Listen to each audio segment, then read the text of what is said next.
جب سیدنا عثمان رضی اللہ تعالیٰ عنہ کی عمر مبارک 34 سال ہو گئی تو اس وقت مکہ میں صدائے توحید بلند ہونے لگی۔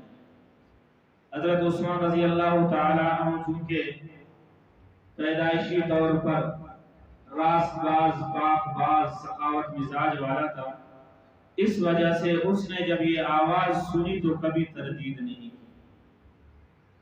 ایک دن دل میں خیال آیا کہ سیدنا صدیق اکبر رضی اللہ تعالیٰ عنہ کے پاس جاؤں اور اس سے ملاقات کر لوں، صدائے توحید کے حوالے سے کچھ گفت و شنید ہو۔ یہاں آیا سیدنا صدیق اکبر رضی اللہ تعالیٰ عنہ کے پاس۔ سیدنا صدیق اکبر رضی اللہ تعالیٰ عنہ نے اسے دعوت دی۔ سیدنا عثمان کے صفائے قلب پر سیدنا صدیق اکبر کے الفاظ کے بہت تاثیر ہوئی۔ عرض کیا ابو بکر ابھی چلتے ہیں پیغمبر علیہ السلام کے دولت قدہ پر، وہاں جا کے میں اسلام قبول کر لیتا ہوں۔ ابھی یہاں ارادہ ہو رہا ہے کہ وہاں پیغمبر علیہ السلام خود تشریف لے آئے۔ دیکھا سیدنا صدیق اکبر اور عثمان غنی رضی اللہ تعالیٰ عنہ بیٹھے ہوئے ہیں۔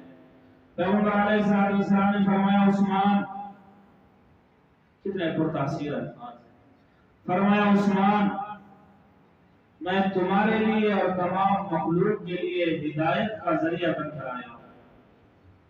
حضرت عثمان رضی اللہ تعالیٰ عنہ فرماتے ہیں خدا جانے پیغمبر علیہ السلام کے ان سادہ الفاظ میں کتنی تاثیر تھی کہ بے ساختہ میری زبان سے کلمہ میں نے پڑھ لیا لا الہ الا اللہ